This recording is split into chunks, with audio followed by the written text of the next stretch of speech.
So Justin, as we're going through here, what are these 12, 15-year-old 3-tabs? Yep, 12 to 15 years old, exactly.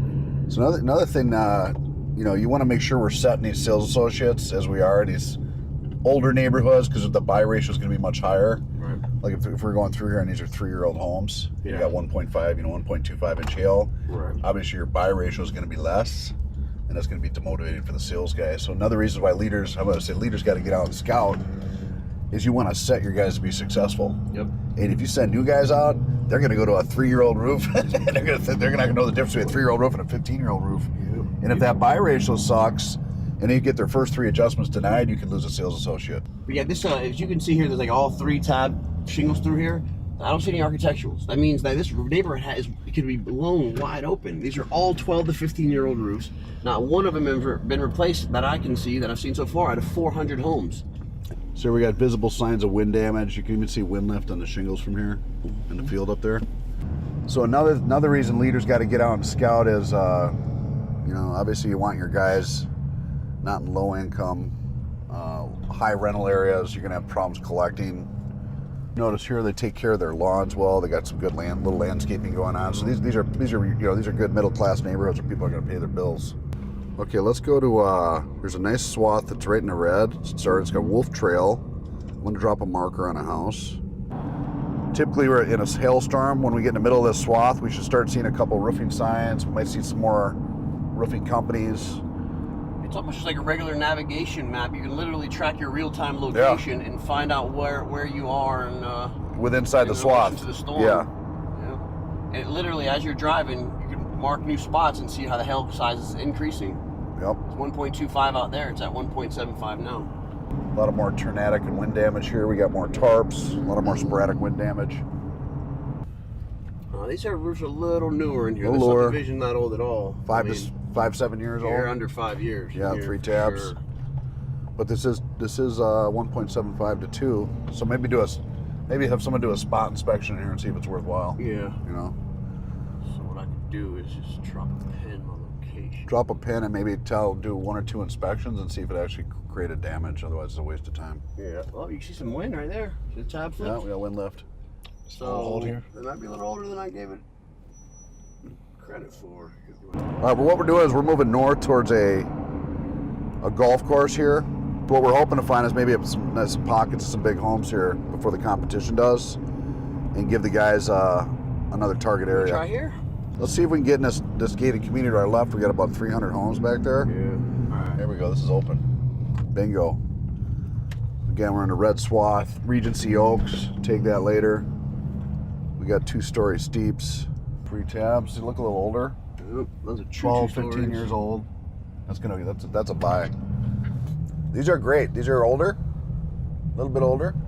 They're gonna show. They're gonna buy ratio. A lot easier. They're gonna show impacts. I mean, that's got to be 15-year-old 3-tab right there. Easy, 15. Yeah. We got about 75 to 100 homes back here with no entrance except where we just came. Again, 3 tabs, 15 years of age, absolutely. Wind lift, 1.75 to 2 inch hail. This is a done deal. Probably got an 80-90% buy ratio in here. Well, good. So this is the area we marked this. Let's check out one more key area, and I think we call it a day for scouting. Good. We got some great areas here. Okay, we got architecturals, baby. We're in 2 inch. We got copper. Let's take a look. We got chalk on the copper up there. Someone was on Got an there. Atlas Chalet. We got 15-year-old monsters, dude. Yeah. Bingo, baby. Yes. That's an Atlas Chalet right there. See, you can spot it because it looks like an architectural shingle, but if you see the laminate keys, the dividers every 12 inches. Yep. We got wind lift going up the field, and we got 2 inch hail. See, they're all kind of spread out back here, but they're big. That's a great area to put like a top sales girl or guy. Yeah. You know what I mean? And the age is nice. 15. Yeah. Those are definitely old. Yeah. They're buyable. All these are buyable back here. And there's only one way in. Yeah. So it's kind of off the beaten path. And this is where we need to be. This area, because you know there's damage everywhere. When we go back to the office, we take a big red pen, black pen, we circle this area, say, sales contest. This is why leaders got to get out and scout, man, because your new guys will not do this. They get caught up in a neighborhood, and and they'll stay in that same 3-tab, door to door for the next 3 months. Chasing their tail. And if the leader doesn't get out and do exactly what we're doing, they miss the boat. Justin, this is a great little, we call that a honey hole. Yeah. So we'll take a quick snapshot of that. We'll send it out to the sales team. I'll send it to everybody on text, and we'll call it the honey hole. This is a perfect example of a real honey hole. Make sure you blur those street addresses out so no one else can come and take my honey hole. We got discontinued shingles that are huge with a bunch of hail.